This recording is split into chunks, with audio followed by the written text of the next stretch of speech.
lights are out and you stumble in the dark. You kept pushing on, but then you went too far. When your ship has sailed and all your dreams are lost, everything is wrong, you feel like it's your fault. Just remember, I will be there for you, baby. Remember, there's nothing out there to get you, don't forget it. When life throws lemons, just remember. Just remember. Just remember.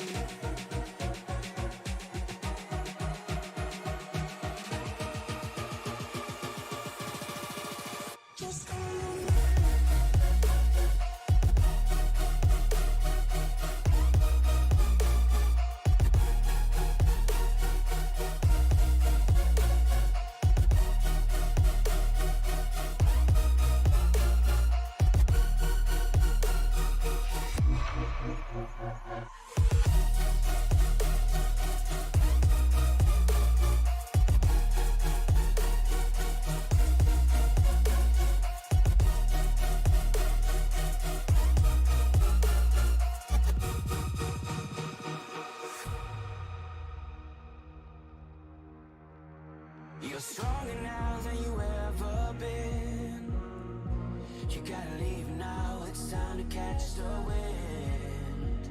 You will climb up high and look through the clouds. And when you're feeling low, I know you'll bounce back. Oh, and just remember, I will be there for you, baby. Remember, there's nothing out there to get you, don't forget it. When life throws lemons, just remember. Just remember. Just remember.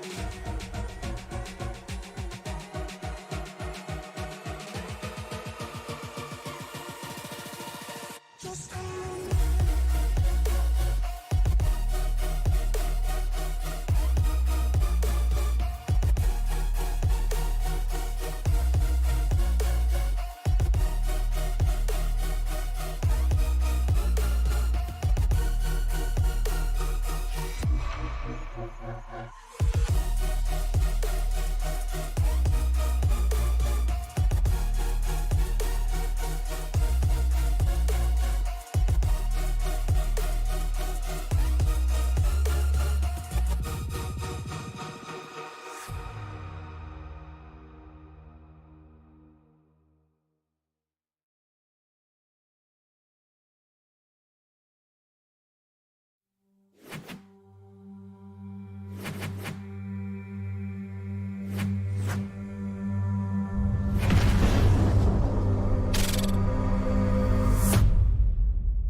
Good evening, ladies and gentlemen. Welcome to Sim Racing Media here at Nashville Super Speedway. I'm your host, Joe Manella. Joined with me is Gary. And Gary, I'm sorry, I keep forgetting your last name, but we're here for the Elite Cup Racing NextGen Series here at Nashville Super Speedway.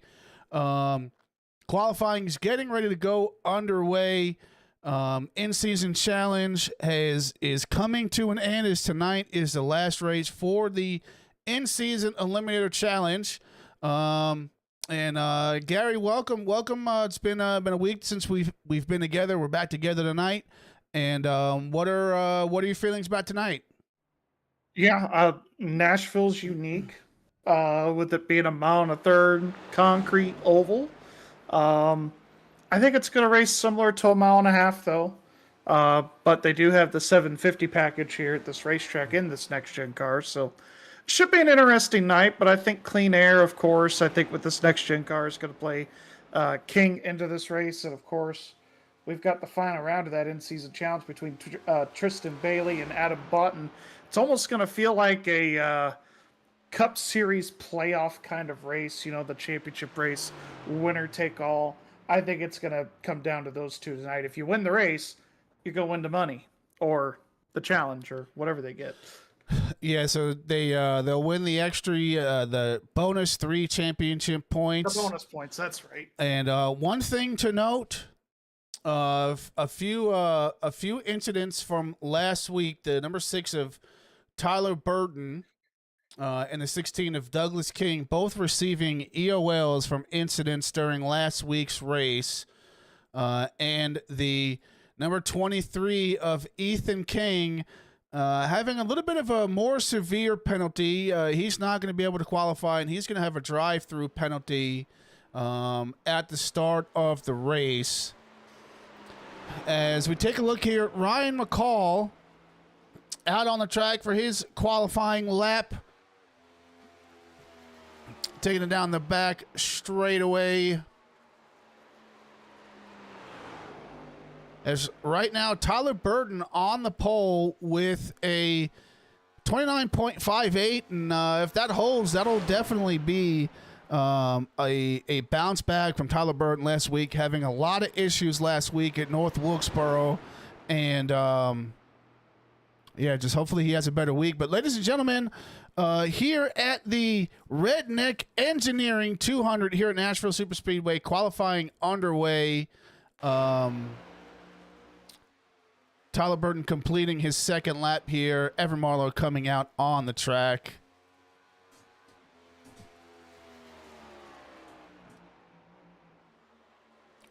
Bring it all the way down to the bottom. Get as straight of an exit as he can to bring it to lap number 1.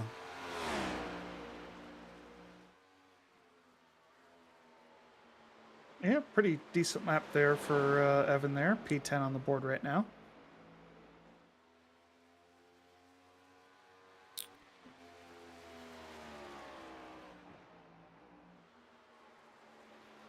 And it looks like Tyler Burton knocked off of the pole by his teammate Tristan Bailey. And a really solid lap there for Evan. There, and for his second lap, he's up to P4 now with a 29.79. Yeah, like you said, Tristan Bailey on the pole with a 29.63, and Burton, well, he qualified second, so he gets a really good pit stall, but he's going to have to take that EOL here at the start of this event. Yeah, unfortunately, he's going to have to work his way up through the field. I don't think it'll be too much of a challenge for Tyler Burton to get up through the field, although we do know it is rather difficult here to pass at Nashville Superspeedway, so he's going to have to be very careful. He's going to have to be patient and not be too aggressive. I mean, we do have quite a few laps here. Speaking of laps, let's take a look at our race information for the night. We're here at Nashville Superspeedway for the Boughton Enterprises LLC Redneck Engineering 200. 150 laps, no stages, 3 additional tire sets, 3 green-white checkers. Fuel one is going to be between 50 and 55 laps. So we've got a little bit more of an accurate calculation for the fuel mileage. Yeah, I mean, that's right on the money. I wouldn't be surprised if people try to stretch it, though. But, yeah, 50 to 55 is about the norm for this place. All right, let's see. I believe qualifying is almost taken care of.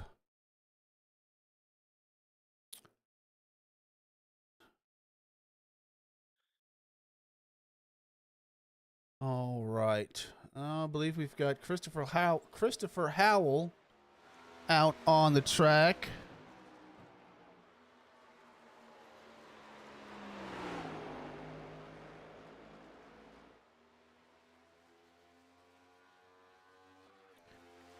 Christopher Howell with Keystone Motorsports Group. Really good pickup for him. He's going to be in the top 5 with that. 29.78. And it looks like everybody but Osborne and Anthony Ludi has made a timed lap here. Looks like Osborne's just now getting started with his first lap there with a 30.73. Everybody's picked up on lap 2 so far, Joe. I mean, I wouldn't be surprised if we see Mr. Osborne here pick it up by about half to 3/4 of a second. Seems like that's what everybody else has been doing so far. Yeah, and some of these tracks you can get away with running 2 qualifying laps. First lap, your out lap on top. Second, your first qualifying lap on top, and then your second qualifying lap being your heater. But Nashville Super Speedway is one of those tracks where it's your 1 lap qualifier, and that's it. Yeah, well, these guys get 2 laps in this league, but yeah, I mean, for the most part in real life, yeah, you only get the 1 lap. But yeah, these it seems like the car gets better on that second lap. The tire pressures come up a little bit. You get a little bit more grip and a little bit more confidence in the car. But yeah, Osborne picked up about 9/10 of a second that lap, and he'll be P8. And it looks like everybody but Ethan Brooks, who's not allowed to qualify, and Anthony Ludi. Everybody else has laid down a lap here, Joe. Yeah, that is correct. Maybe that's a strategy thing for Mr. Anthony Ludi. We're going to remind everyone of our championship standings so far. Tristan Bailey, your current leader, 7 wins on the season, followed by Boughton, 64 behind in second. You got Osborne in third now after his win last week. Doug Denise in fourth. Christopher Howell rounding out the top 5. So a lot of moving and shaking after the last few races.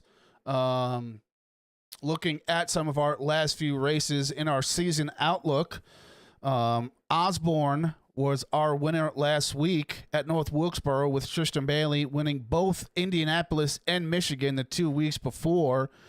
Obviously, we're here at Nashville Super Speedway, and we've got quite a little bit of a interesting schedule lineup. We go to Dover next week, short track racing, and then followed up with 2 super speedways in Echo Park, Atlanta, followed by Daytona.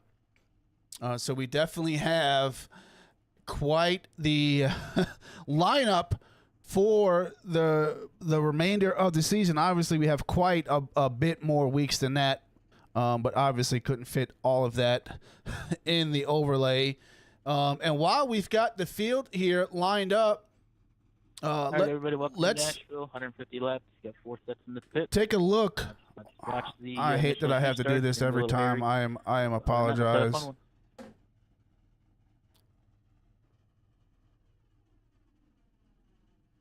I have to turn off this manually for some reason.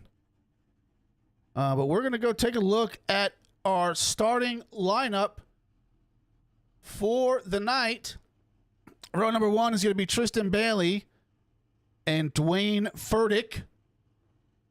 Row number 2 is going to be Tyler Burton, starting from the rear, and Aaron Miller. Row number 3 is going to be Christopher Howell and Ryan McCall. Row number 4 is going to be Evan Marlowe and John Osborne. Row number 5, Adam Boughton and Alan Holtzman.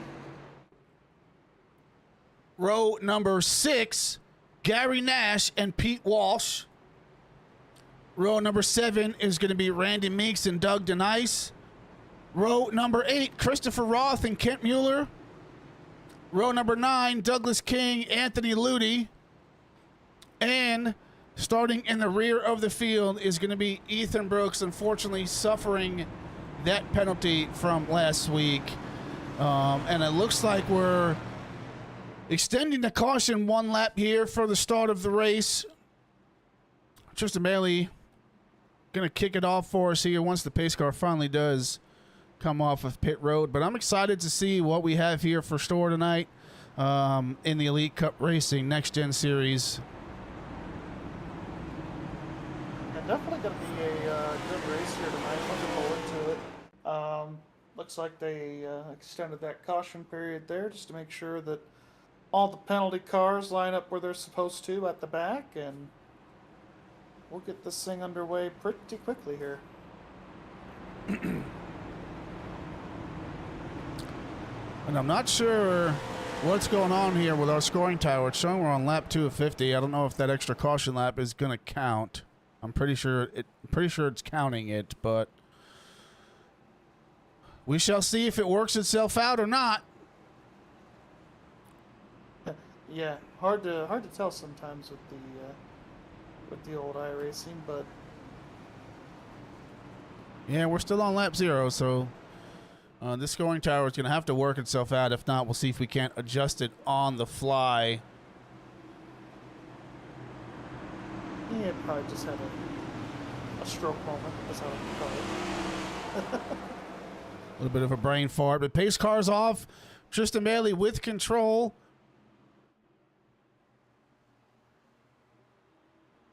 Green flag. And we are green here at Nashville Superspeedway for the Redneck Engineering 200.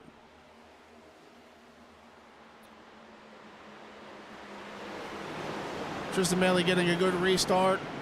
Dwayne Furtick and Evan Marlowe in chase.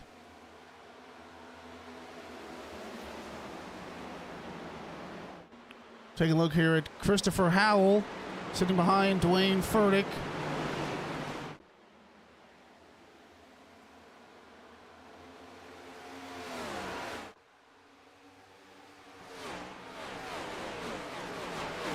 Yeah, Ethan Brooks had a little bit of a moment there getting into pit road for his penalty. He almost spun the car coming off a turn 4 just to get it onto pit road.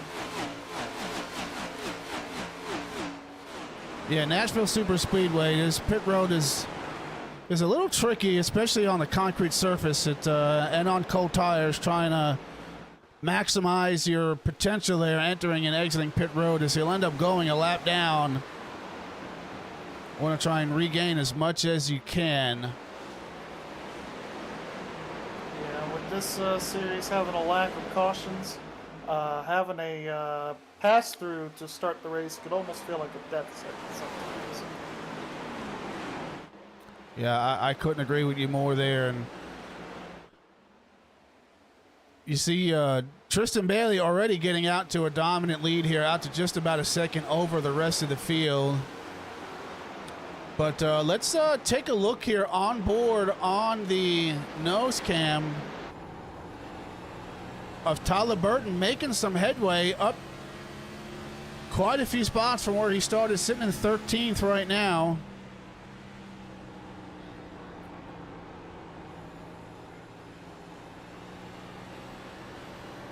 See Tyler Burton working on the number 40 of Doug Denise.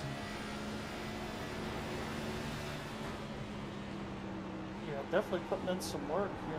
He's made some good headway so far.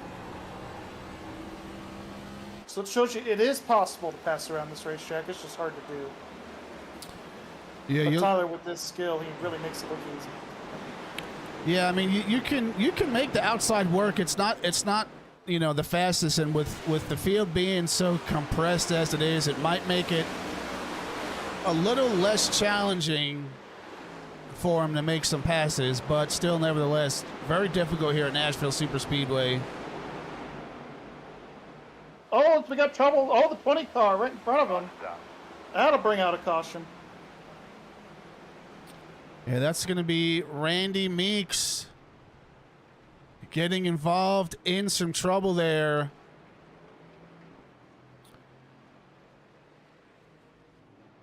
I don't think he had any help. I think he just got loose. Which, I mean, that does happen here from time to time.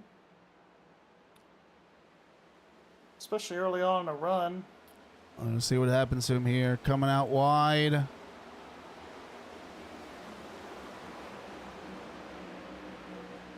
definitely does happen here where you're trying to get back onto the throttle and you just get a little bit too much gas, especially in the early in a run like this. It's pretty easy to do. Yeah, Denise and Tyler Boughton getting shaken up there as well. Yeah, Boughton got the pretty raw end of that deal. He did a little T-bone maneuver there on the 20 car, just to know where to go for him. And a little bit of damage on that right front for that 06 of Tyler Boughton, but should be able to get that fixed, and he'll be back out there pretty quick.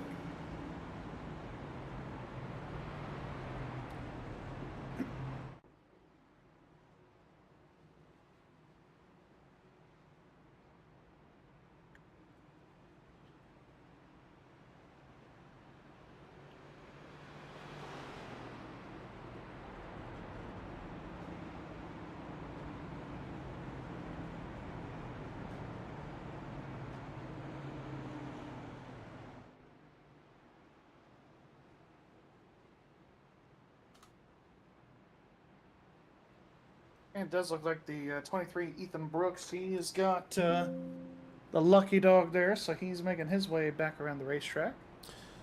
Yeah, and I bet you he's pretty happy it happened sooner rather than later. That's right. Yeah, he was the only car let down, thank goodness, and able to make his pass through the field here and get back on the lead lap. Again, fortunate for him, but unfortunate for the people involved in the incident. Doesn't look like too much damage was incurred at the result of that, but let's take another quick look.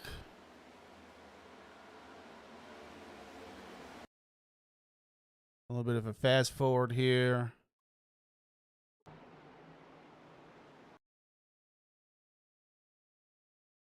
Just, yeah, a little bit of, just a little tap for the 40 and the 6, so doesn't appear to be too much of an incident. Especially with these next-gen cars, I mean, you know this show, you get a little bit of damage, and it's not going to affect you too much, as these cars are pretty easily repairable. These things are like tanks.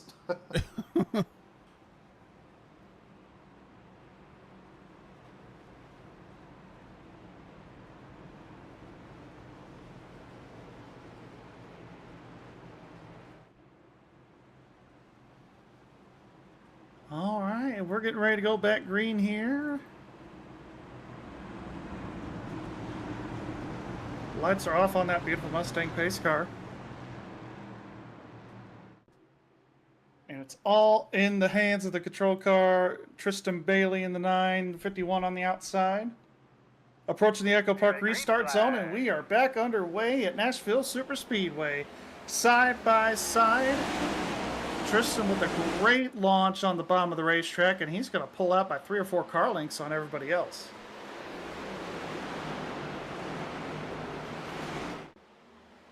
And looks like everybody's trying to get single file here pretty quickly. It looks like the top 4 are already single file. Battle for 5th here between the 90 of Ryan McCall on the bottom of the racetrack and that 10 machine, Aaron Miller in the Napa Toyota there on the top side.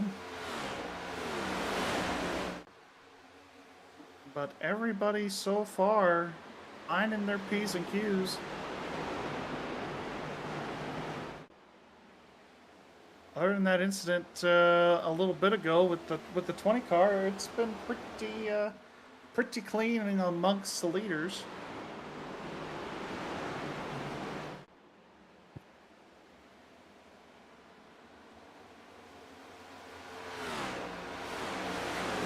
For that in-season challenge, it's the final round, and it's come down to the 9 and the 94. And so far, the 9 has got that pretty much in hand right now. Still a long way to go yet. Only lap 12 out of 150 here.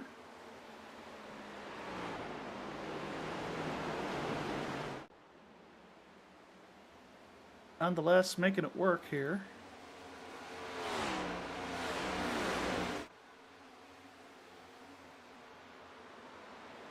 Other than that, looks like everybody here, Joe, is pretty much all single filed out. Yeah, that is the name of the game here at Nashville Super Speedway. As we take a look, see what's going on further back in the track. We've got the 88 here, Gary Nash of Southern Alliance Racing, sitting just inside that bubble of the top 10.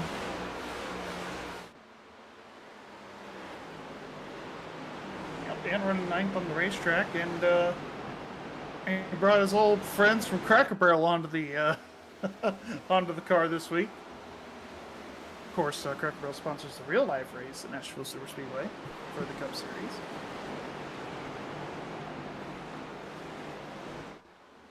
But yeah, I think you're right. We're going to see the main dominant line is going to be the bottom line around this racetrack. As this track goes green, we are going to see the track go through some changes.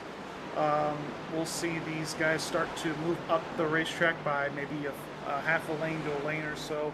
As more rubber gets put down, these guys are going to start searching for grip, because concrete, once you get enough rubber on there and you've got a solid, basically black line of rubber on the racetrack, it kind of makes the surface, makes your car really tight, and it makes the track surface kind of slick. So they're going to be wanting to search for grip all night long around this place.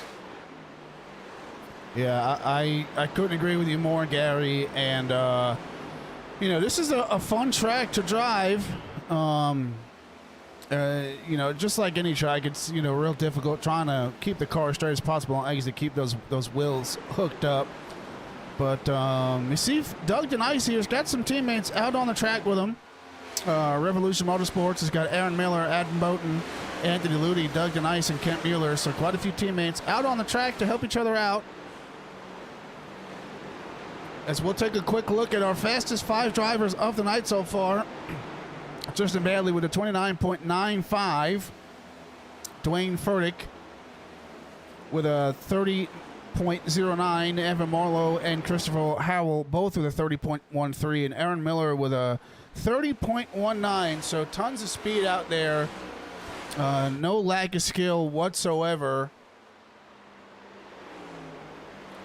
And, you know, as we look at the in-season Eliminator tournament coming to an end, Tristan Bailey is in prime position to gain those 3 extra championship points.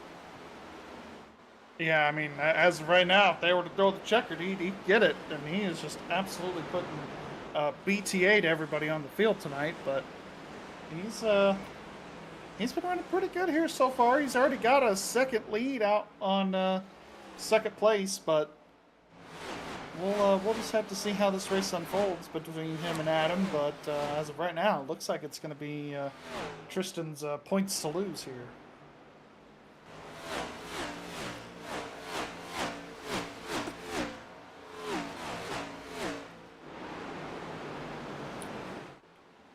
Go on board here with Christopher Howell on the nose cam, kind of see exactly what he's looking at and how far in front Furtick and Tristan Bailey are. As you see, Furtick is starting to pull away from Christopher Howell just a little bit here, about 9/10 of a second. And we'll take a look in the rear view of Christopher Howell to see just how far back Evan Marlowe is. And early on, excuse me, you know, early on this race was really congested. We were single file. However, these cars were nose to tail with each other. Now that we're 20 laps into the race, you can really kind of see just what kind of racing Nashville Superspeedway brings, as the field is now quite separated. Looks like the closest battle that we have on track right now is going to be for 13th between Christopher Roth and Pete Walsh here.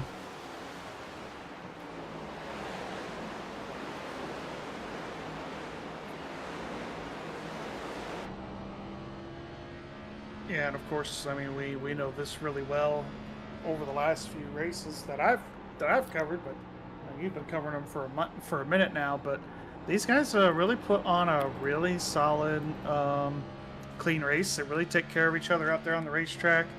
It's almost kind of a throwback, Joe, honestly, to seeing these guys give and take with one another and early on in the race, and just making sure that everybody looks out for one another. Yeah, and these guys have tremendous racecraft in the fact that they know when to make moves, and they know how to be patient, and really makes for really good racing.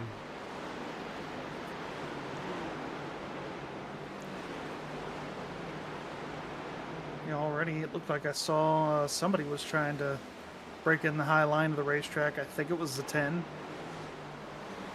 Just kidding. I don't know who it was. But one of these guys already trying to experiment to see if that high line will do any better for him. Early on. Now, well, can't even really say that we're early on. We're about halfway through this fuel run now, so these guys might start moving around here the next 5 to 7 laps here just to see if there's any other grip or time that they can make up.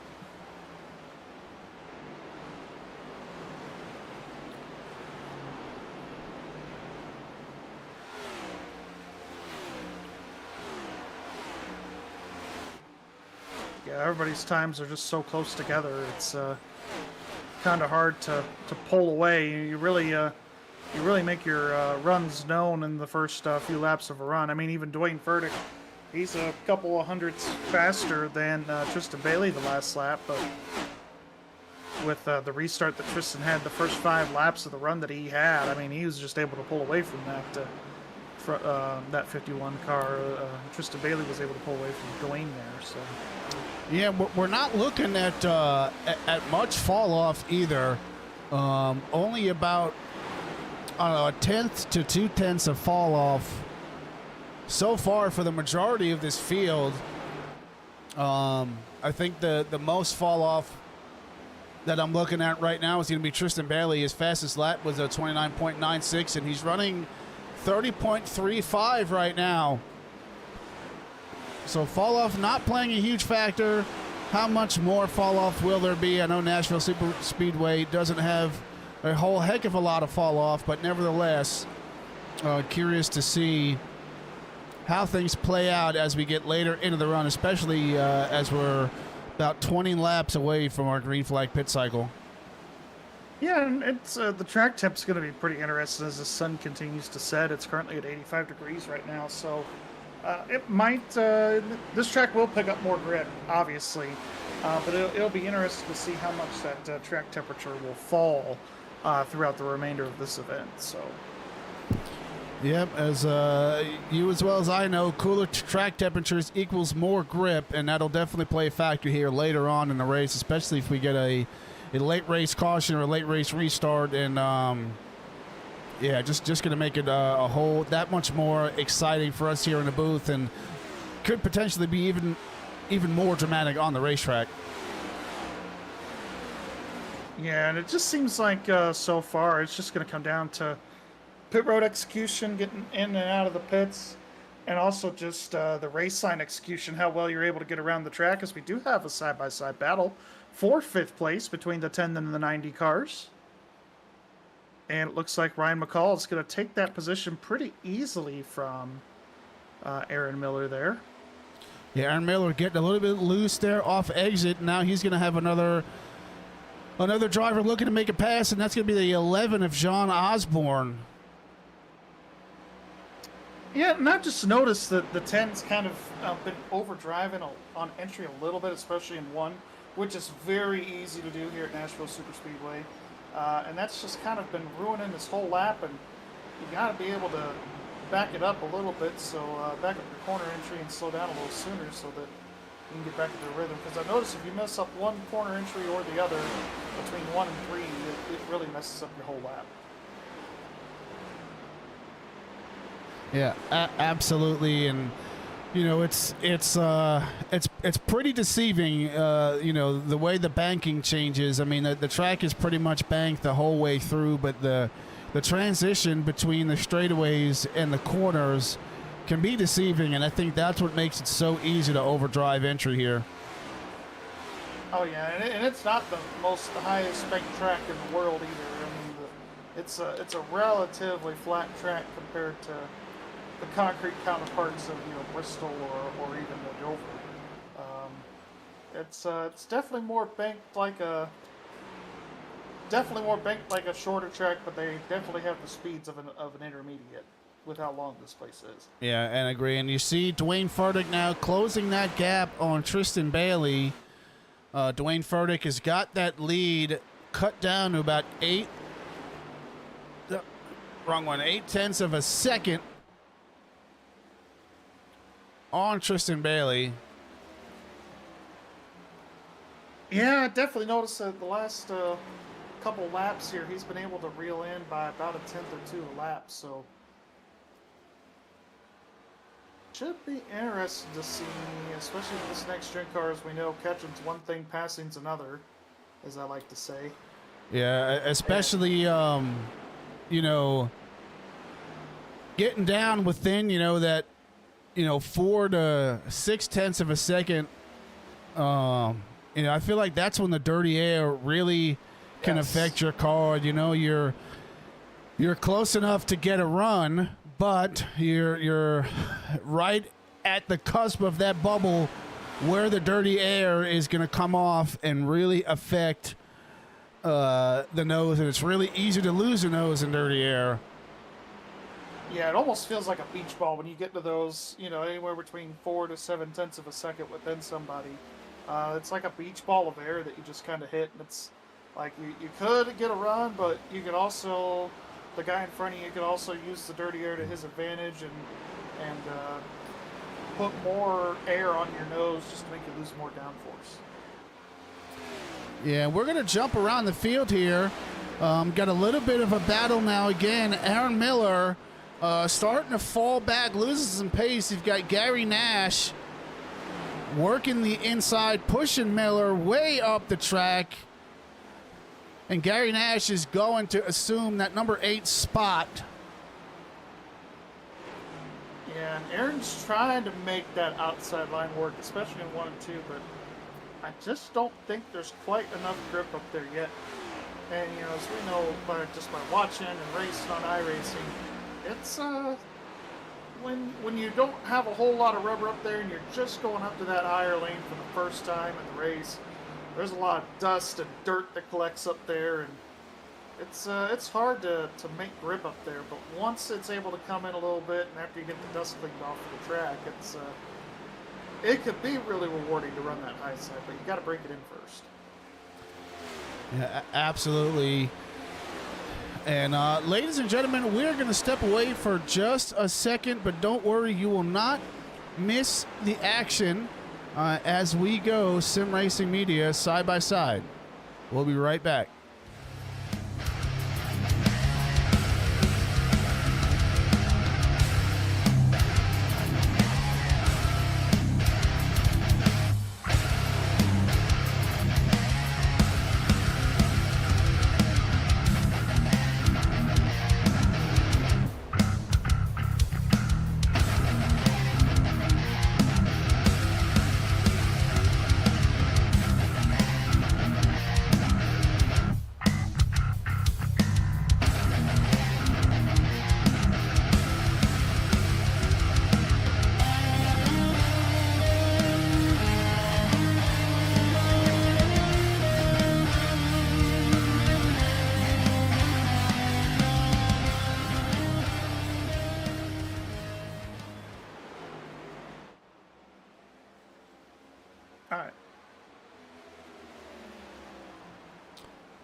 And we are back, ladies and gentlemen, up to the battle for the lead now. Dwayne Furtick cutting that lead down to 0.3 of a second. At one point, getting to the bumper of Tristan Bailey, but as we were talking, the dirty air is going to play a huge factor in how quick, or if at all, Dwayne Furtick is able to pass Tristan Bailey for the lead. Yeah, and he's really going to have to work on trying to pass him on the exit of the corner. This place, the way this track races and the way the aero is with these cars, you can't just go up to him and get the air off his spoiler, although you could try that and see if that works, but that doesn't always work. So you're really going to have to see if maybe one of these laps you can approach the corner a different way to get yourself a little bit more momentum coming out of the corner. And I think the best way you're going to pass is either coming out or going in and see if we can outbrake him. So going to be interesting to see how Dwayne wants to approach this pass for the lead. And we see his teammate, John Osborne with the Legion Inc., working on the teammate of Tristan Bailey, Ryan McCall. So you've got teammates battling for first, you've got teammates battling for fifth, and the drivers here at Elite Cup Racing definitely putting on quite the show tonight. And McCall, surprisingly tonight, I mean, he's really come on strong here on this long run. Has been able to pass cars we've seen on the inside, and now he's trying to hold off his teammate on the outside of the track and doing a pretty good job. Yeah, Osborne has the position, but who is he? Barely gets clear of his teammate there, Ryan McCall. I was just getting ready to say McCall's been doing a really good job defending as well. Yeah, we're going to drop back a little bit, take another look. Again, Aaron Miller having some difficulties. The 95 of Anthony Ludi getting to his inside and making his way up into the top 10. Aaron Miller going to have to take some notes and apply them after the green flag cycle. Yeah, it wouldn't shock me if he comes in right when the window opens at lap 50. Just to make sure that he can get in and get out and get a little bit of a reset, like you're saying, and take care of those tires a little bit better on the second run. One thing I am noticing on a lot of these cars is the red brake rotors. I don't really get to see many broadcasts on iRacing at night, so this is kind of cool to see the brake rotors glowing here on all of these cars. And good thing we don't have brake failures on iRacing or the rotors exploding, because that would be a disaster here, because it happened in the real life race here a couple months ago, how bad the brakes kept failing on a lot of cars. You can see those brake rotors just glowing red hot. You could almost cook a steak on them. I wouldn't mind cooking a steak on them. It might not taste very good.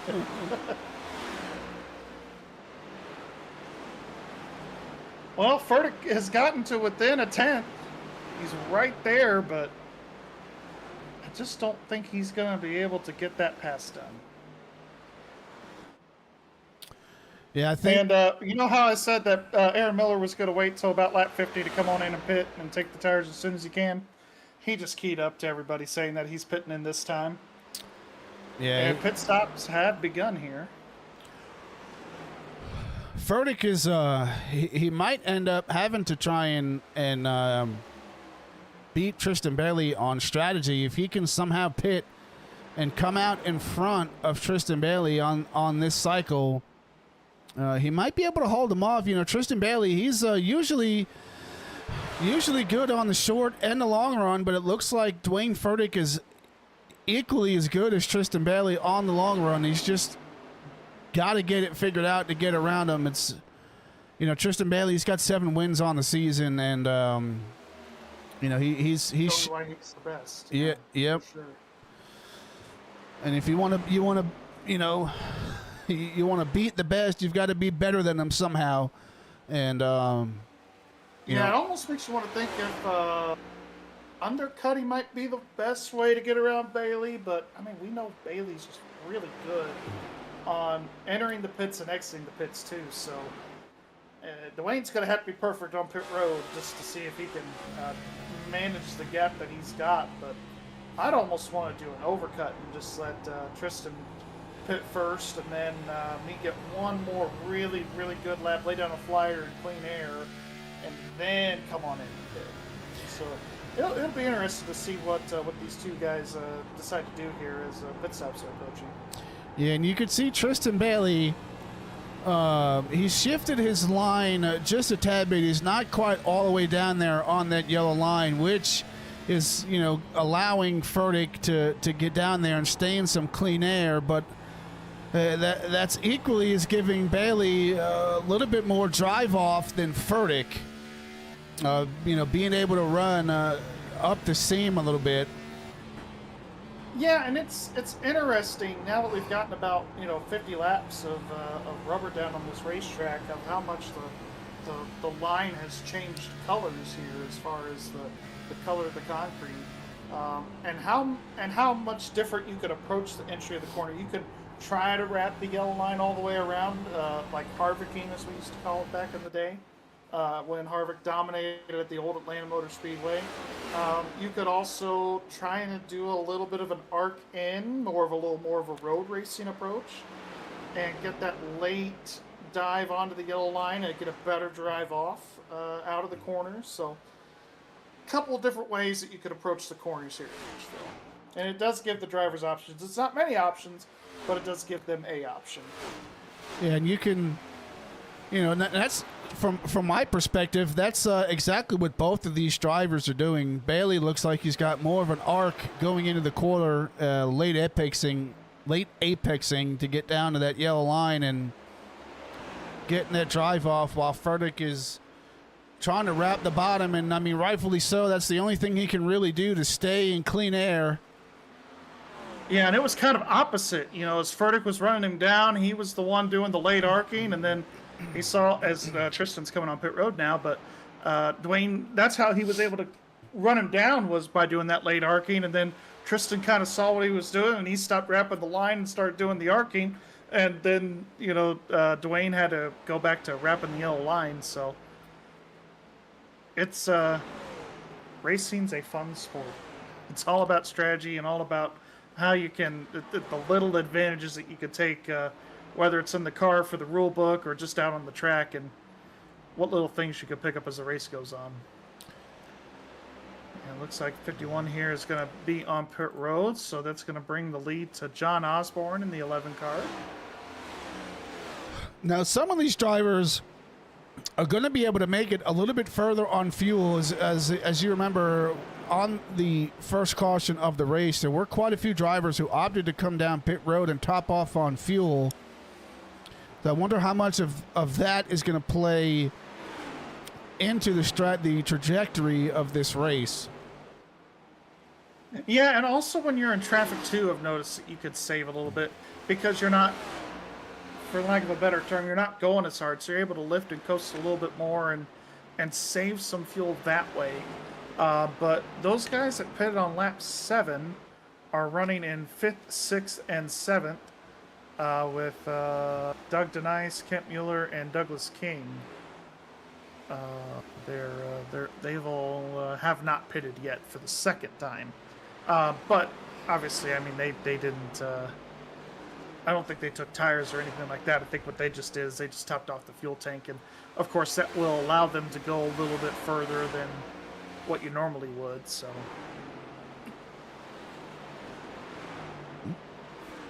It looks like the last two cars that have not pitted, John Osborne and Anthony Ludi, have still yet to come in, and they were on the... these are the original tires and original fuel here, as Osborne is making that attempt to come on in. Gets it down to pit speed and doesn't wreck the thing. That's impressive. Same thing with the Ludi here. They got a lot more talent than I got. I would have spun. It is so hard for me to get on pit road here at this racetrack. Yeah, a lot of these tracks are real difficult to get on pit road. Kent Mueller in the wall. The most difficult track for me getting on pit road is going to be Chicagoland, because the pit road, it just comes up on you so fast, and that's another one. God, I've wrecked so many And times. I feel like, those two tracks are kind of similar, like with the shape. They're both D-shaped ovals, and they're both, one's a little bit longer at 1.5 miles, and compared to this one, but I feel like the pit road and the entry to 3 is very, very similar. Just one has a little more banking than the other. I agree. But you've got a little bit more of a visual here to kind of spot your pit road entry. A little bit more difficult than Chicagoland, but it's just the art of racing. It's another thing that you have to practice. Obviously you can get out there and you can be the fastest car on the track, but if you have a horrible pit road entry, it's going to be really difficult. Yeah. Yeah, it can really ruin your whole day, because you could deal with the fact that you either sped, you spun, or both. And if you get a speeding penalty on pit road, that holds you for up to 40 seconds, and that is just, that just takes you out of the whole race. It is not a fun time if you speed on pit road. Yeah, and we've got Michael Carter in the chat. I was wondering where Michael Carter was tonight, rooting on his Revolution Motorsport teammates. Looks like he's planning on getting back in the car next week. Michael, we wish you well, man, and we look forward to seeing you next week. And speaking of Revolution Motorsports, we've got Adam Boughton right here, running just inside the top 10. Take a look at some of the Revolution Motorsport teammates. I think we've looked at them once before, but we'll give you another little bit of a refresh here. And speaking of teammates, let's kind of go through and give some spotlight on some of these race teams. You've got Southern Alliance with Douglas King, Alan Holtzman, Gary Nash, Randy Meeks, and Ethan Brooks. You've got the Aeons Motorsports guys, Tristan Bailey, Evan Marlowe, Ryan McCall, Tyler Burden. Allegiant with Dwayne Furtick and John Osborne. Keystone Motorsports is Christopher Howell. And then you've got your Lone Wolf Racing, Pete Walsh, the Lone Wolf out there, and Gone Wrong Racing with Christopher Roth. Yeah, not a bad team name, right? No, not at all. And I did see one of the Roth brothers. They took a provisional tonight, so it would normally just be the Roth boys on that last team that you mentioned there, but Gone Wrong Racing. But just Chris out there tonight. And Tristan Bailey is cycled back to the lead with Furtick about 2 seconds. Almost 2 seconds behind, so a little bit of ground for him to make up there.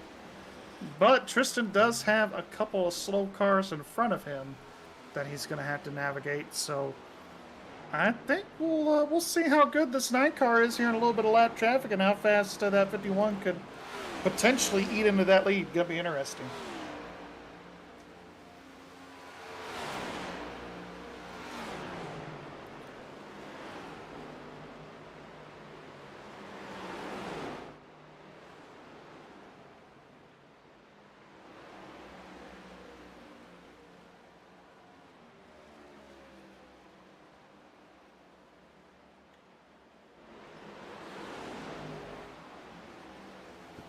And the one thing about the green flag pit cycles that it does, I mean, it spreads the field out so much, and then makes it that much more difficult to make some passes and gain some ground. And that's kind of one of the things that I miss about NASCAR is, you have these long green flag runs, and it makes it one race as opposed to 3 separate races. And that's one of the things that the Elite Cup Racing NextGen series has done is keeping that tradition, and making it one race. Obviously, incident related cautions are going to happen, but it makes it to throw off your whole strategy. It doesn't to get to the end of the race. It doesn't. I agree with you. And I've always said, I'm okay with stages in NASCAR, just don't throw the darn yellow flag. Yeah. Just let the racers race. I mean, I think that's what the fans have been trying to preach at NASCAR for the last 10 years, but, you know, they have different TV guys every once in a while now, I guess, throw these yellows, but... Well, looks like both drivers are clear of the lap traffic. Didn't take much for Ferg to get by the 20 or the 23.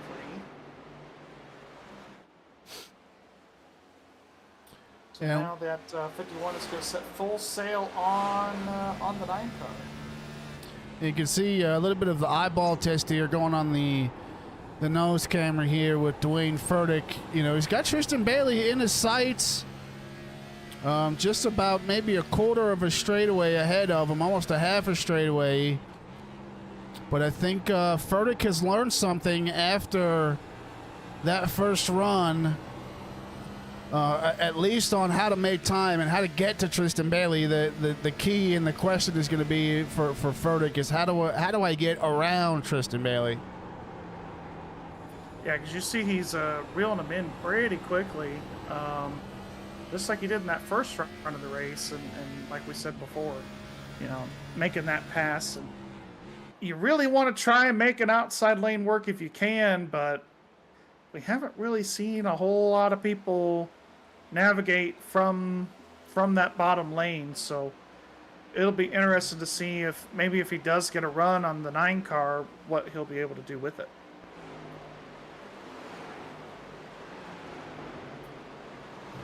We've got potentially a battle brewing right here between Evan Marlowe and Adam Boughton. Adam Boughton just about 0.2 of a second off of Marlowe. Yeah, and of course Adam in that in-season challenge started 9th up into that 6th position.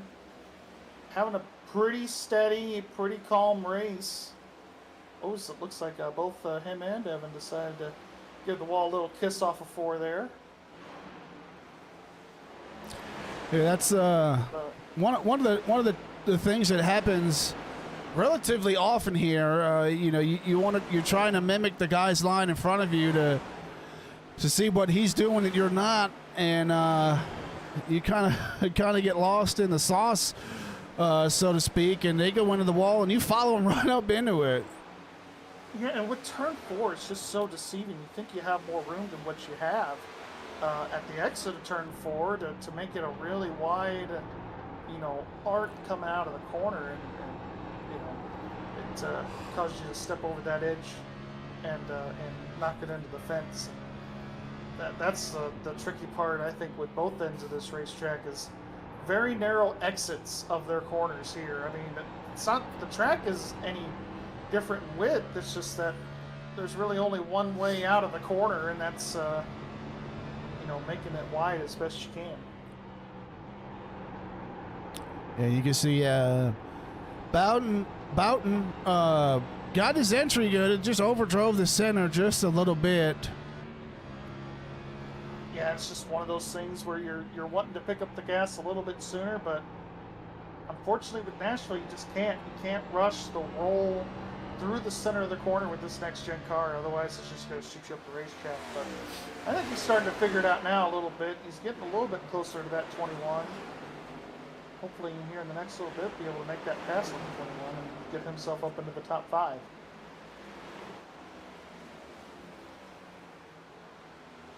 And that's what it's all about here. I mean, we're just past the halfway point of this race, lap 77, lap 78 now, and just trying to put yourself in position for that last 50 laps or so, and just making sure that you get to the end and put yourself in a position to have a really good finish.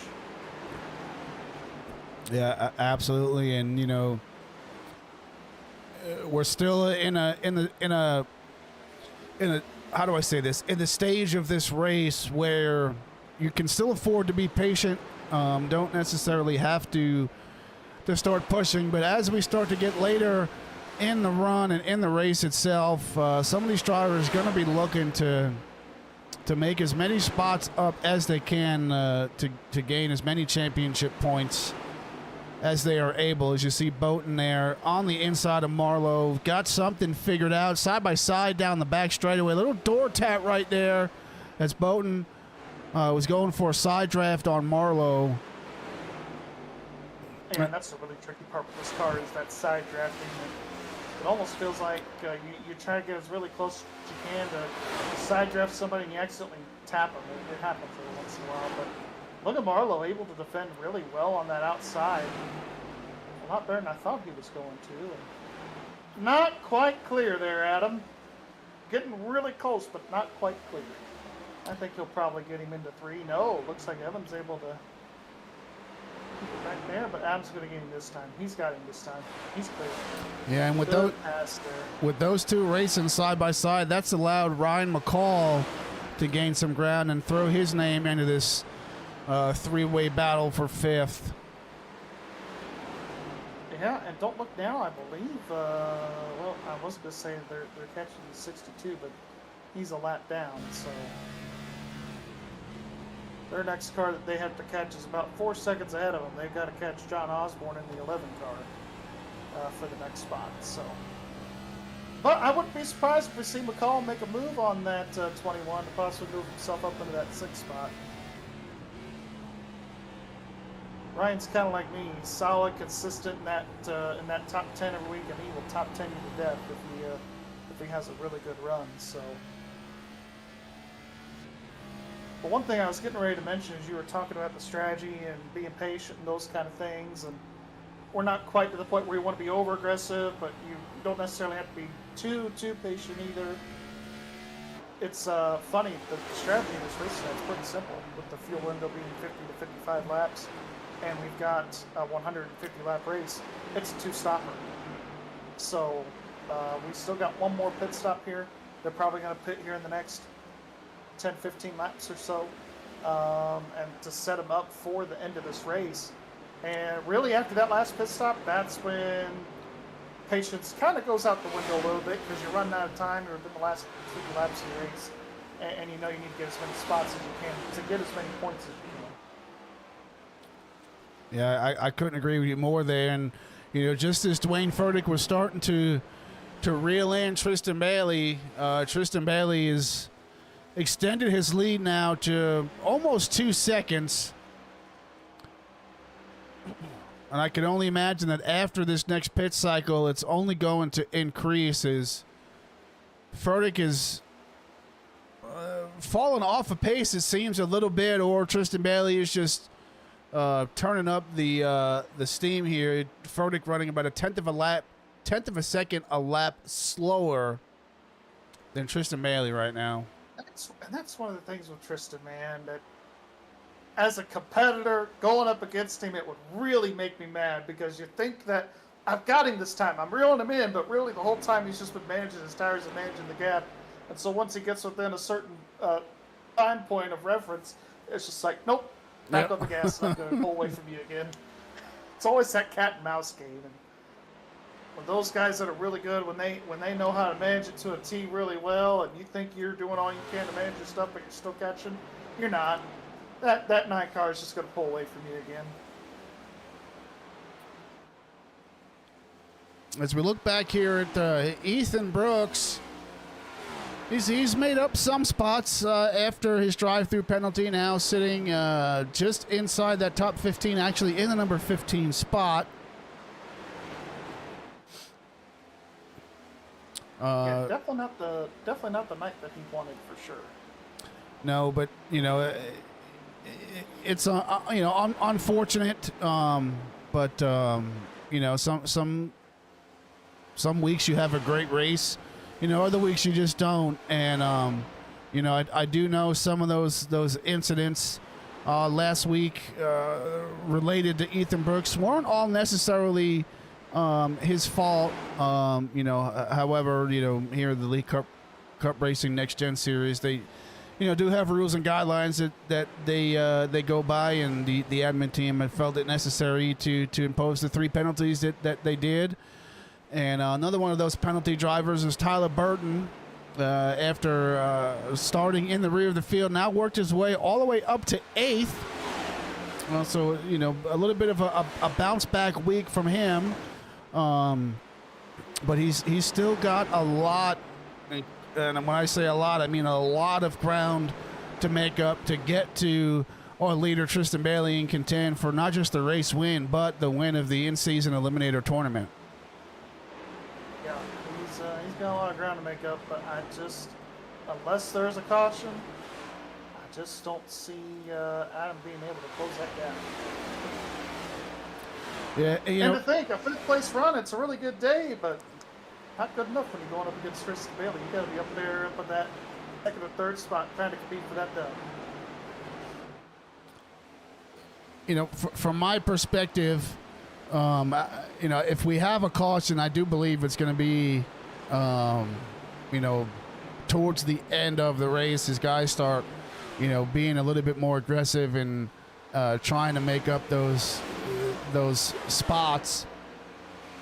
But, you know, I could be wrong. We might not get a caution at all. We shall see as we're now just about approaching the 2/3 mark of the end of this race here on lap number 92.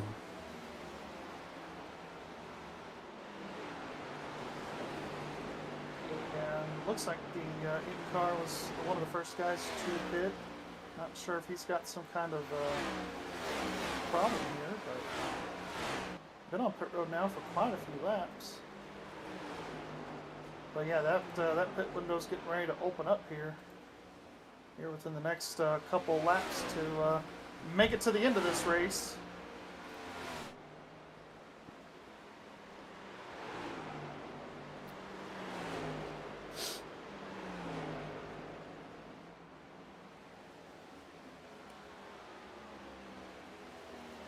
And the field is started to stretch, feel like a little bit more gap between a lot of these drivers, you know, about 0.7 of a second to upwards of 2 seconds. I think the closest gap right now is going to be the battle for 10th. Anthony Ludi. Battle for 10th, battle for 5th. I mean, it seems like these guys, there's a couple of gaggles of cars all around here.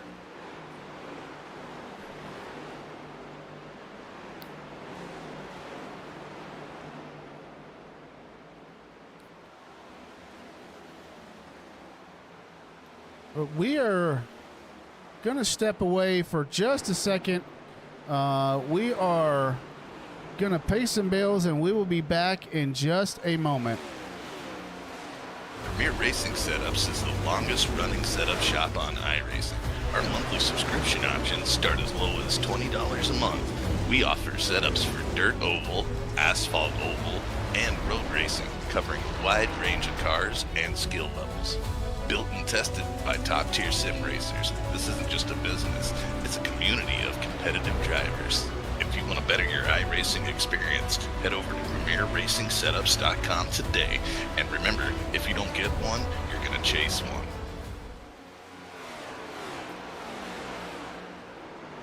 And we are back.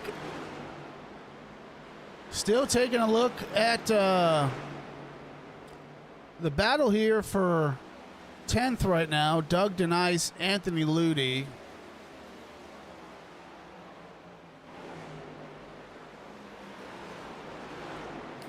John Osborne now making some ground on Christopher Howell.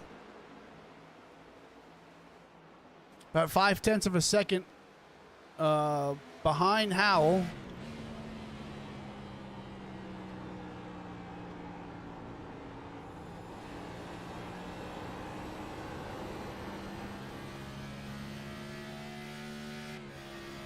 Yeah, Osborne definitely really trying to reel him in there. Of course, Hal, he's up 4 spots tonight. Started 8th, and he's up to that 4th spot. And Chris up a couple of spots as well. Started 5th and up to that 3rd spot. But you know what hasn't changed throughout the entire 98 laps of this race?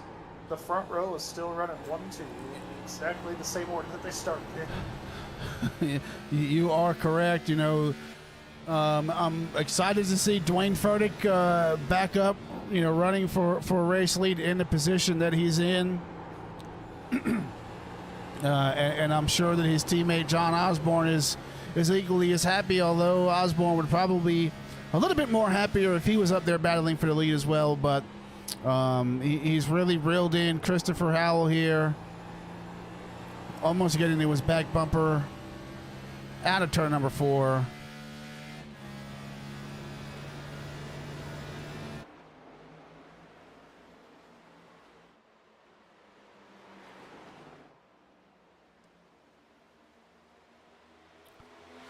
Osborne trying to get a hot exit on the high side.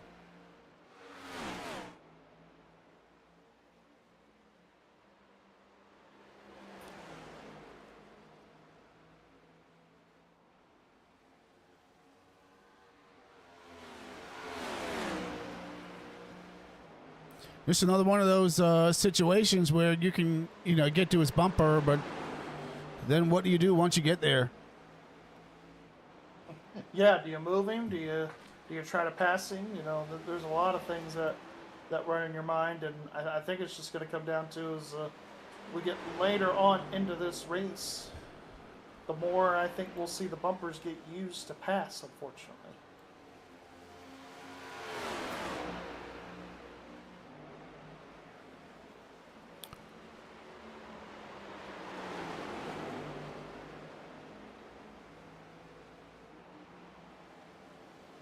Yep, Aaron Miller won that down from his pit stop.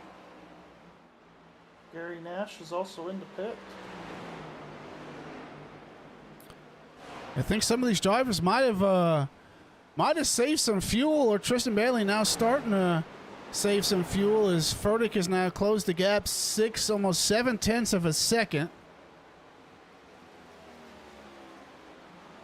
Yeah, I think we're also just getting to the point of the run here for Tristan where the tires are just falling off that much as well. Or could be that cat and mouse thing again where he lets him feel like that he's doing really good and then pulls away again right before his pit stop. And neither him or Furtick have fallen off. We got Tristan Bailey. Best lap 29.78, ran to 30.48, so just about 3/4 of a second fall off. So not significant.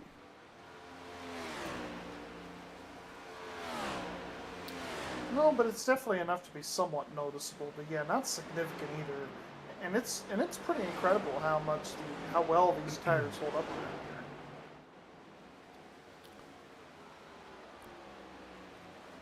We've got Devil Charger in the chat. The Hoosier Hustler on the boomstick. That is correct. Yep, that's me. I think that's Matt Butler. I'm gonna call him out. We'll call him out by first name. That's fine. Thanks, Matt, for tuning in.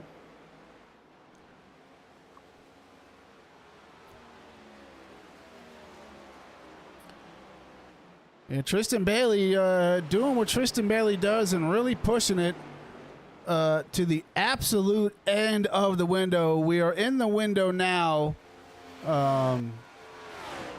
55 laps. Should be pitting here within the next 7 to 8 or 9 laps here for all these drivers as we see Dwayne Furtick opting to short pit. We'll see if that strategy works out for him. As Tristan Bailey, the next driver to come in, will yield the race lead to Christopher Howell momentarily. Yeah, I think Dwayne, just this last time, he knew that overcut wasn't a good idea, so figured you might as well try to do an undercut and see if that works. You got nothing to lose. You're already running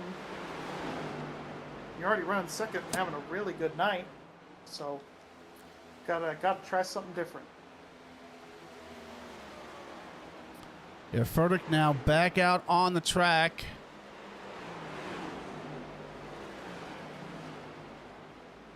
Comes out in 6th.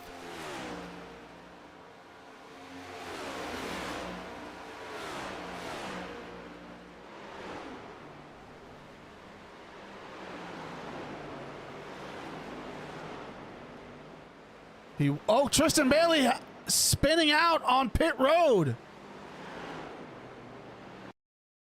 We're going to have to take a quick look at that. I went to go see where Tristan Bailey was, and he was sideways on the track. Just a little bit too much gas on exit. And that mistake, ladies and gentlemen, just might cost Tristan Bailey the race.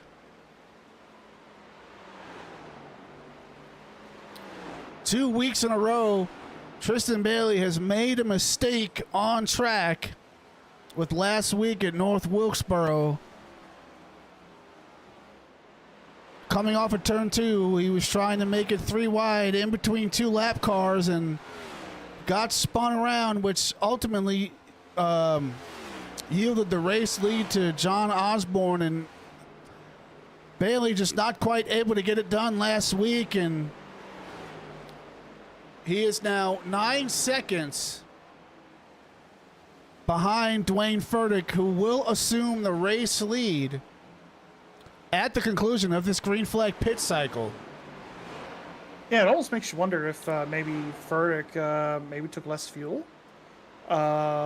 Maybe he did. Maybe because he had been saving a little bit more than Tristan. Maybe he's able to take a little bit less fuel and thus have a quicker pit stop. So it's interesting. As Osborne here is getting ready to come down pit road. And that will give the lead temporarily to Ryan McCall, I do believe. Get himself some TV time for leading the lap.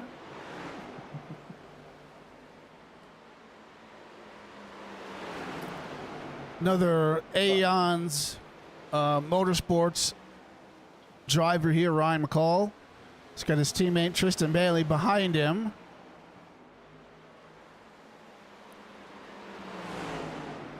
Ryan McCall coming down pit road. Oh! Yep. There he goes. Christopher Howell up into the wall after the mishap there. Ooh, yeah, that was almost really bad. With the 90 coming in and the 23 not realizing it, and it, just the one nowhere to go and ends up getting put into the fence on accident.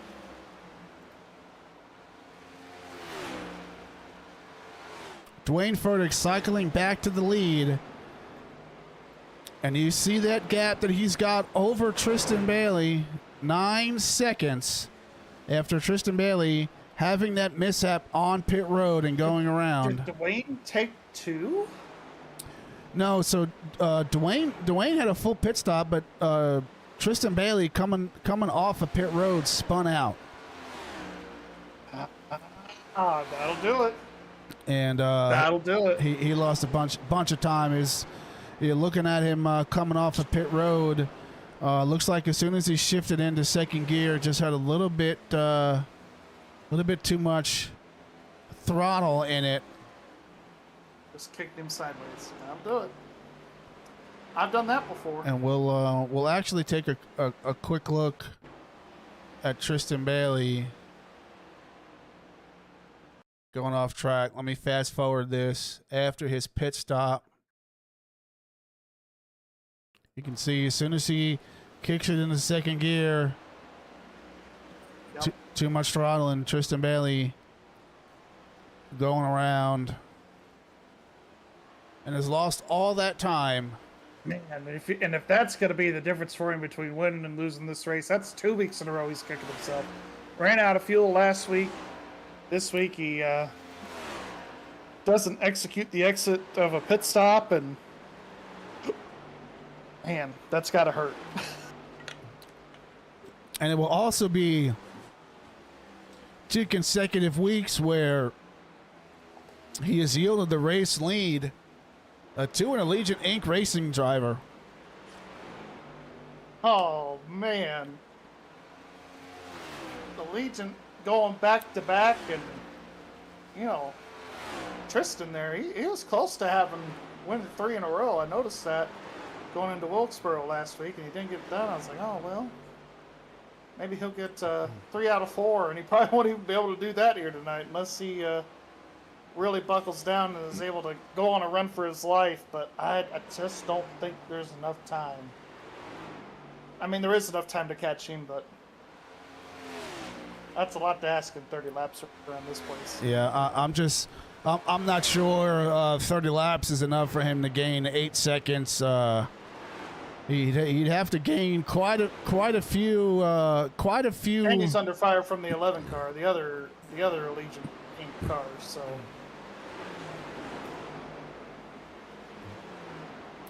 Yeah, you can only imagine what's going through Tristan Bailey's head after that mishap. You know, that's, you know, blowing the race lead like that. Now trying to fight your way back up. Now you're stuck in all this dirty air, especially with these lap cars. And now when you throw Osborne, a lot of cuss words probably going through his head. Yeah, absolutely.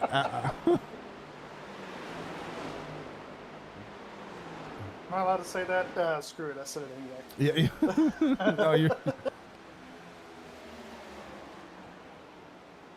No, but John is definitely giving him a run for his money.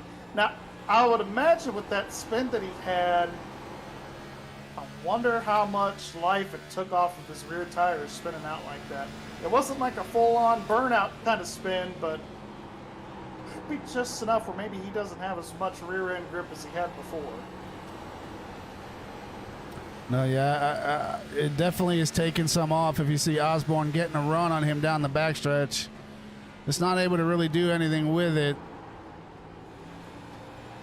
So he's still. I heard a host of ours say this last week. The straightaways weren't long enough, like at Indianapolis, Yeah. to make a run at it. I think that's what they're running into here a little bit, because you could get a run on somebody, and then hey, it's time to turn again. So. But John, I'll give John all the credit here, man. He's trying every line that he can run that's runnable, and seeing if he can make some kind of pass on the 9 car. Gonna try and work him on the outside here. And I think that outside line is starting to be a little bit passable. Because, I mean, a lot of the lap cars, you know, they have to run up there just to get out of the leader's way. A lot of them will do that, so I think it's starting to become a little less white and become a little bit more gray in that second lane, so might be something that John might keep in his back pocket for now, so to speak, and see if he could try to make that work a little bit up there. Yeah, you're absolutely right, and you know the key for Osborne is going to be to keep Bailey close enough so that when the time comes, he's able to do a little bit more of an offensive move.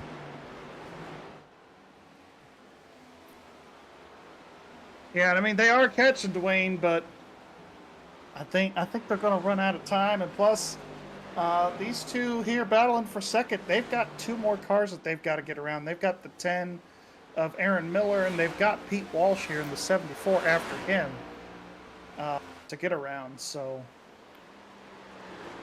I think whoever can get around these two lap cars the best, I think, is going to put them in a really good spot. Yeah, it's a dice roll, right? Bailey could have more of a harder time getting around them than Osborne, and vice versa. So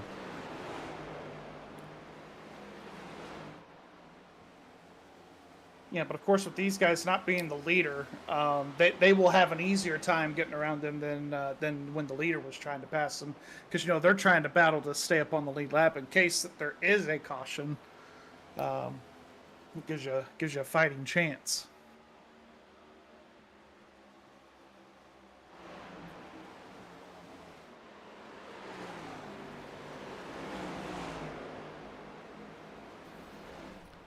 I just heard an engine too. Did you hear that? I did. I think was Mueller there, the 8 car sitting on pit road. He's been sitting on pit road for a while.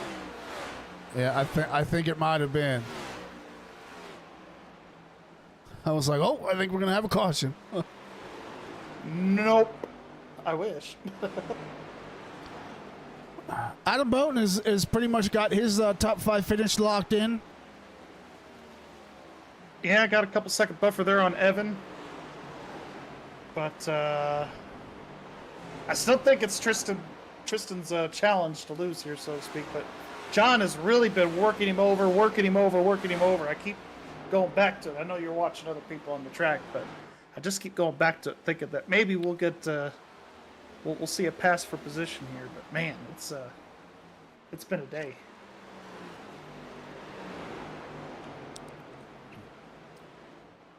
Yeah, Osborne staying just about a car. Oh, Osborne smacked the wall. Yeah, that's not going to be good. Well, I think Tristan, I think you're okay now. Maybe not. John's still driving it in there as hard as he can, going into 1 right there. Yeah, only about. Oh, and he loses it off of 2. Man. Yeah, I'm not surprised. As hard as he drove it into 1 right there, and trying to keep up with Tristan and knocking that car sideways at the exit 2, I'm not surprised that happened.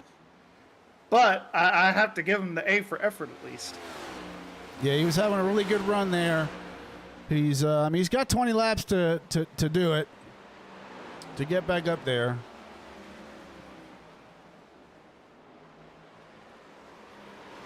Yeah, I think we could arguably say that was a much bigger slide that Evan took right there at speed, as opposed to what Tristan did there at about 80 or 90 miles an hour coming out of the pits. Yeah, absolutely.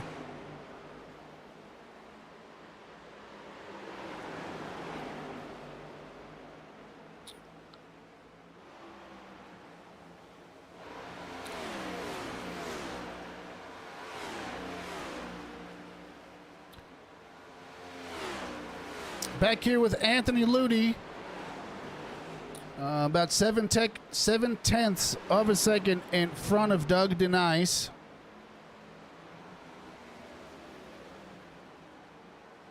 Both drivers working up their way into the top 10. Anthony Ludi being the hard charger of the night, up 10 spots from where he started. Yeah, great job for Anthony there.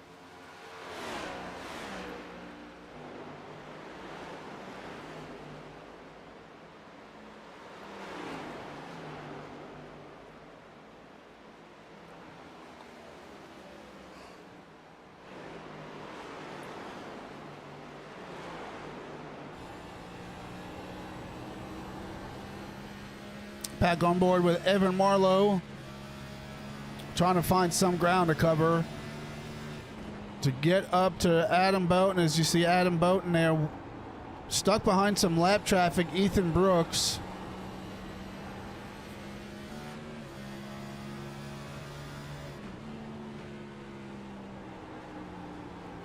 Shout out to Adam, man. I mean, he has been.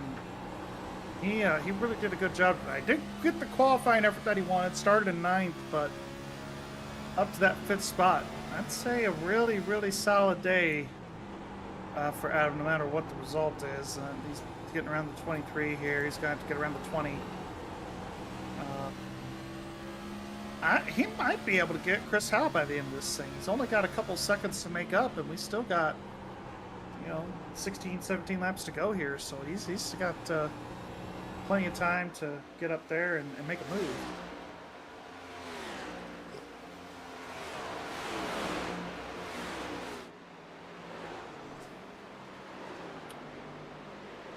Yeah, it's not that far, but I mean, he's two and a half seconds away from Howell. But, if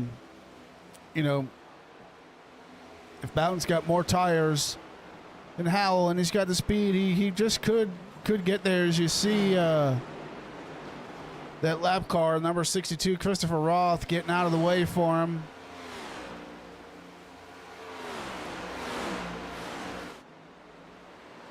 Yeah, that's one of the tough things about Nashville, too, as a lapper. You want to run the safest lane you can and be as predictable as possible, but not really a whole lot of places to run or hide at this racetrack. Not at all. And you see Osborne is Reeled him back in. Yeah, he's reeled him back in. He's half a second behind Bailey. Having a little bit of a difficult time right there getting around Pete Walsh. Yeah, I'm not sure what happened to Pete there. I think the car just kind of drifted up a little further than what he wanted to there at the entry of 1 and 2. And now it looks like Osborne's able to get a decent run going here.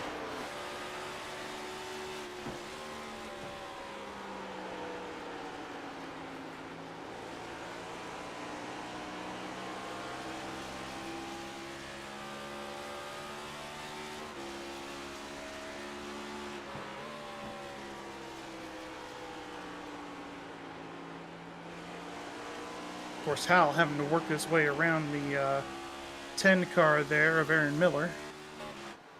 And so now that'll be the next car that Adam will have to pass, but fortunately that is a teammate for him.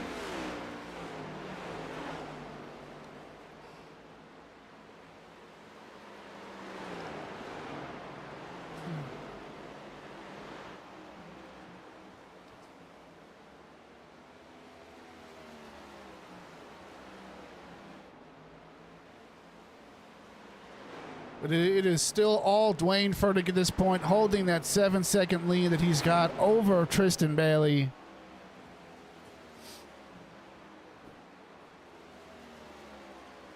Shaping up to be back-to-back weeks for Allegiant Inc. Racing.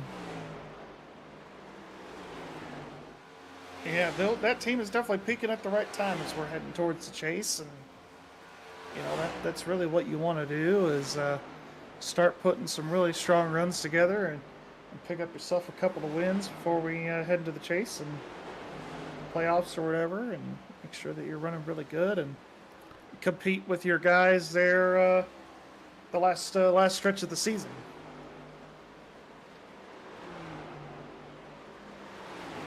Yeah, we've got plenty of guys that will make the chase.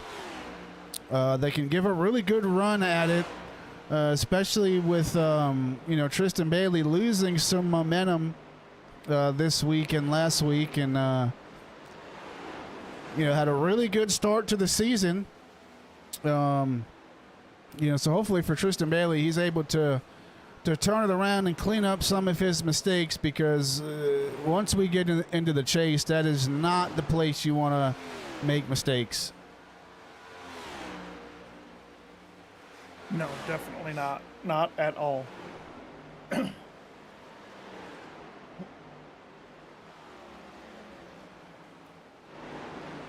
Doug Denise has kind of closed the gap a little bit here on Anthony Ludi. Down to about 0.6 of a second. Question is, can he get there?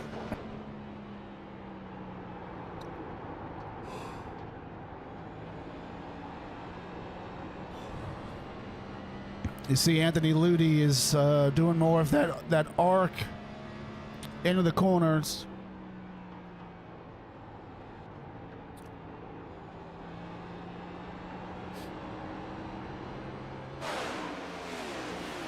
Yeah, it definitely seems to be working for him. I noticed some guys are really starting to struggle running that bottom as we get later on into this tire run in particular. So it seems like that Highline is really starting to come in pretty decent for some of these guys here. Yeah, this is one of the tracks that I personally struggled with later in the run. Once that rubber gets built down, I just not able to wrap the bottom, and I wasn't able to wrap speed any other way. To arc it. I hear you. Same here, man. This track is fun, but man, it is challenging once the rubber gets laid onto the road for sure. 5 more here for Dwayne. 5 more laps that Tristan's going to have to keep fending off John Osborne. But John keeps knocking himself into the wall here, so. Yeah, speak about, shooting yourself in the foot, for lack of a better term.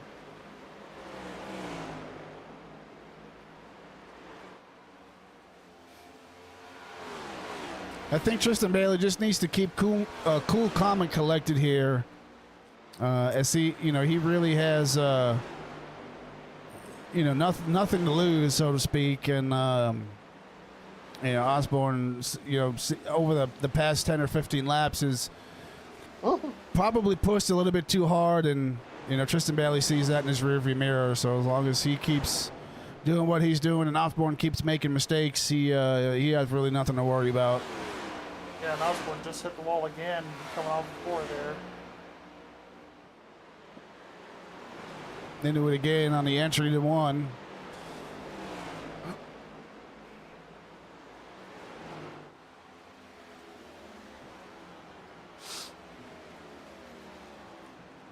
Yep, 2 more times around here for our leader. Just now hitting the start-finish line, Dwayne Furtick. 2 more laps to go.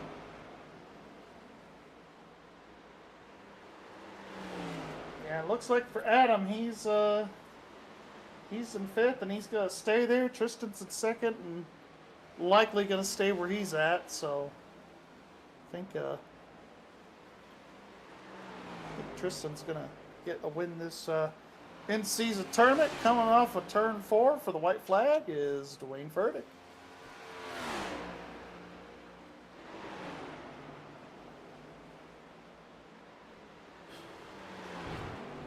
Furtick now taking it on the backstretch. Going to take home a win this week for Allegiant Inc. Racing. Back-to-back wins for this team. Last week, John Osborne. This week, it's going to be Dwayne Furtick as he comes across the start-finish line, concluding the Redneck Engineering 200. And a double podium for Allegiant Inc. Racing there. 1st and 3rd with Dwayne Furtick and John Osborne there. 2nd place, Tristan Bailey. Another heartbreaker. Chris Howell's going to finish in that 4th spot. And Adam Boughton is going to finish in 5th, but it's not going to be enough to win the in-season tournament.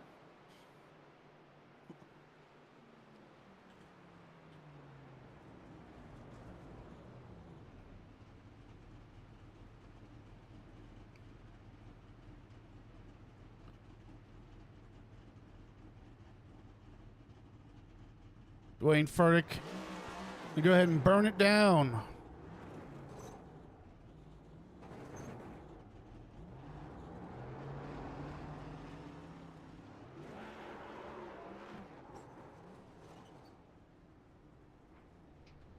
As we get ready for our interview segment.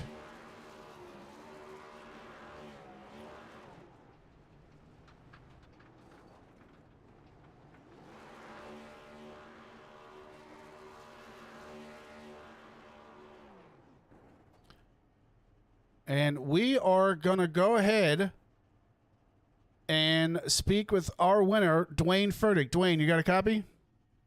Yes, sir. Hey, guys. Hey, man. So what a performance you put on tonight. Doesn't matter how it happened, but you've got the win here. How's it feel to get back-to-back wins for Allegiant Inc. Racing? It feels pretty good. Obviously, I missed Norks Wilkesboro, but you shout out to my teammate John. Pretty much a solid night, and very pleased with the results.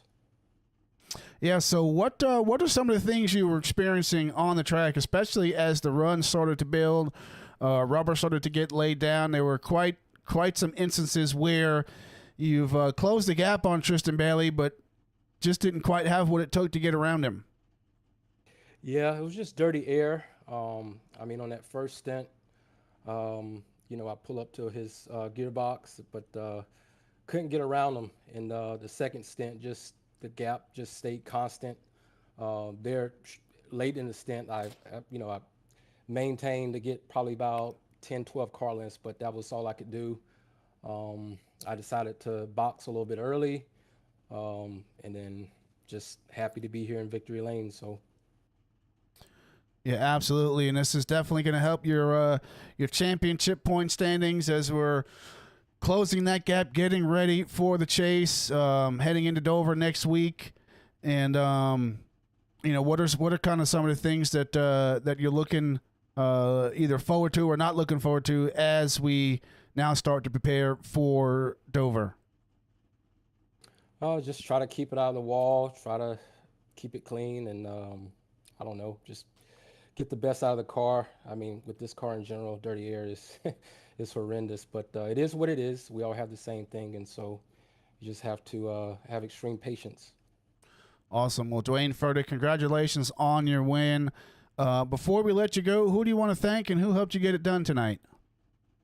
Thank my teammate again. He's just an incredible guy. Thanks to the admins here at ECR, and thank you for all you guys do in the booth. All right, Mr. Furtick, we will see you next week at Dover. All right, thank you guys.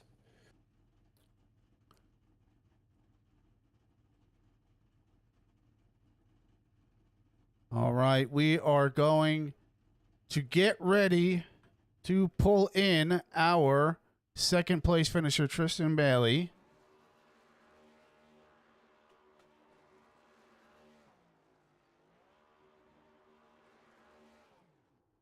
And I will, he's here in the booth. Tristan Bailey, you got a copy?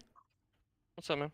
Hey, man. So, where do I start? You dominated the race, leading 90, probably about 90% of the laps. Kind of walk me through the incident there on pit road and kind of what happened to you.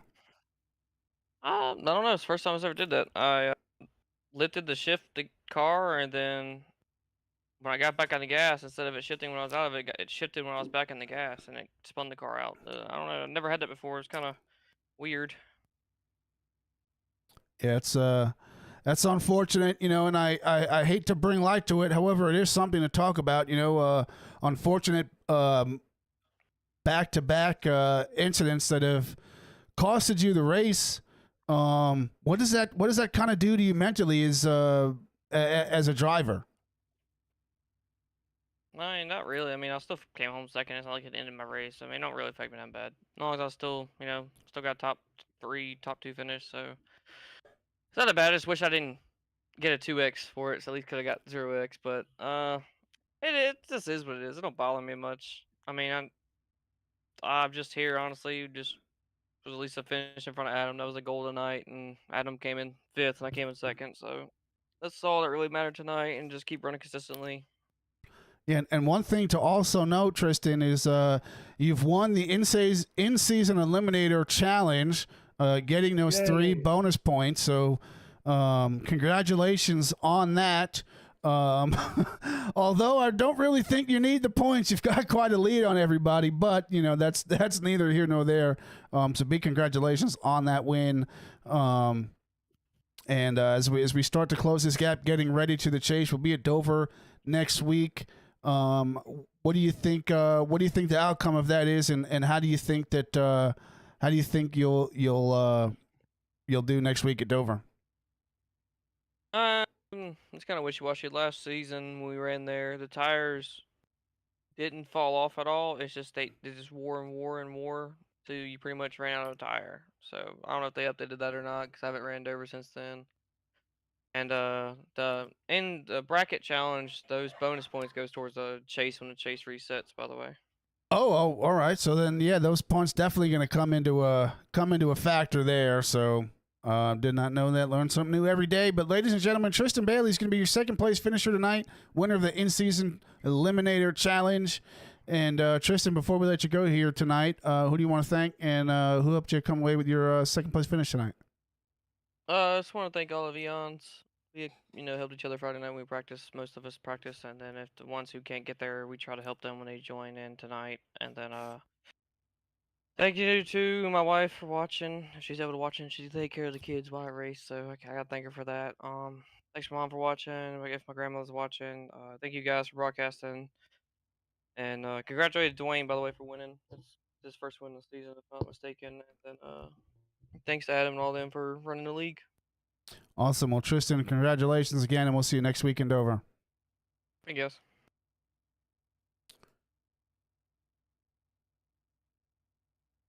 All right, we're going to get ready to speak to our third place finisher. Gary, I will let you do the honors once we have John Osborne here in the booth. John Osborne, Gary Wells in the booth. Get a copy. Hey, buddy, what's up? Oh, man, we're just here having a good old time. Third place tonight. I thought that you were going to get around Tristan there toward the end of that race. I was really pulling for you. And then every time I went back and looked at you, it seemed like you were getting sideways off of turn 2 or turn 4 or knocking the wall down. Talk about the last run of the race, trying to catch the 9 and pass him, and talk about your race overall. You had a really solid run here tonight. Yeah, I kind of messed up in qualifying a little bit. I entered one really good and got off at 2, but I think I just took it a little bit too easy in 3 and 4. When I was coming off of 4 and I wasn't anywhere near the wall, I was like, yeah, this isn't going to be a fast lap. And, had to start back in 8th. And so I was trying to do a little bit different strategy than what my teammate did. Obviously, his strategy was really good. I'll get to him in a minute. But, I was like, well, I'm just going to just keep it in 5th and see if I can, save a little heat on the right side, especially the right front. And then, maybe after 25, 30 laps, then start shifting and trying to make up some ground that way. Then we got that caution. I almost thought about coming in and topping it off just to kind of keep a little bit more weight in the rear to help drive off a little bit. But I just didn't want, the dirty air is so bad. I didn't want to have to try to pass more cars. So I stayed out. But the car was really good. If someone got right behind you, it would get the light, the rear end a little light. And then if you got right up behind somebody, like you're trying to make a pass, then it would get snappy loose. So it was so tight that you had to just put more wheel in. That's what happened to me with the 9 toward the end of the race. Like I could catch him, but I couldn't get my car high enough to get enough clean air or low enough to get clean air to not have to put so much wheel in it off of 2 and off of 4. And every time I would get to him, man, it just wanted to snap on me. And I'm just like, well, I guess third's not that bad. So I just kind of backed off and just accepted third. I went back and looked. It looks like he spun out coming out of the pits. Just Yeah. snapped on him. I told Dwayne, I was like, hey, you're about to be the leader, right? Because the other cars hadn't pitted, and I was just like, dude, just hit your marks. You're fine. You've got like a 7-second lead, so just sip some sweet tea and just don't screw up, and hopefully we don't have a caution. You got this thing wrapped up. I said I'll try to get by the 9, but it just wasn't meant to be. It was just so tight behind him, and like I said, snappy loose when I got right up to him.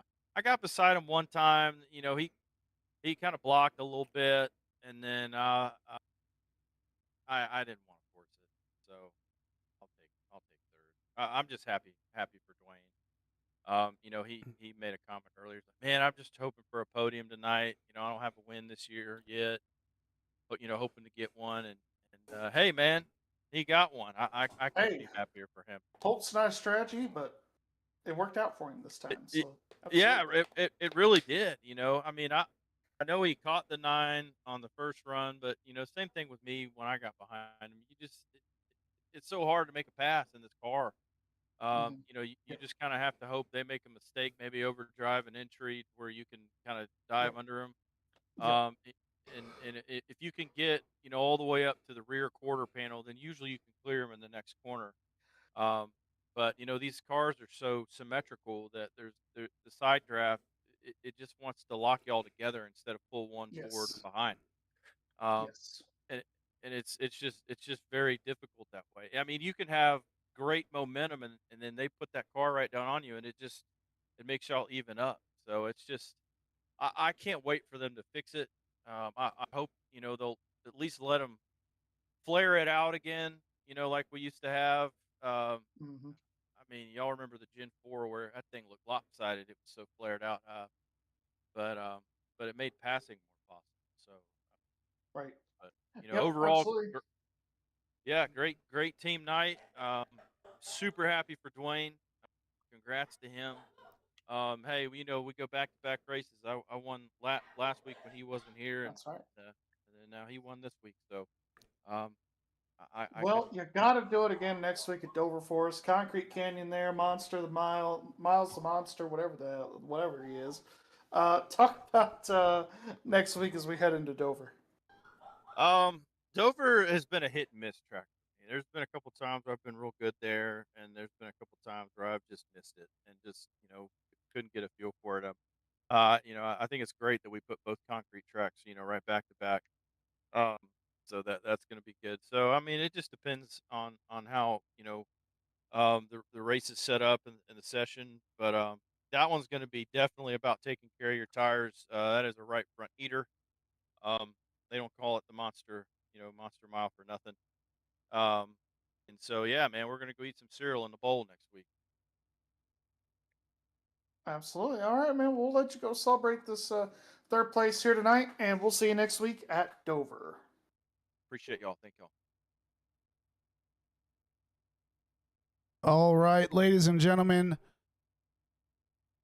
that will conclude our interview segment of the race. We'll take a look at our official race results.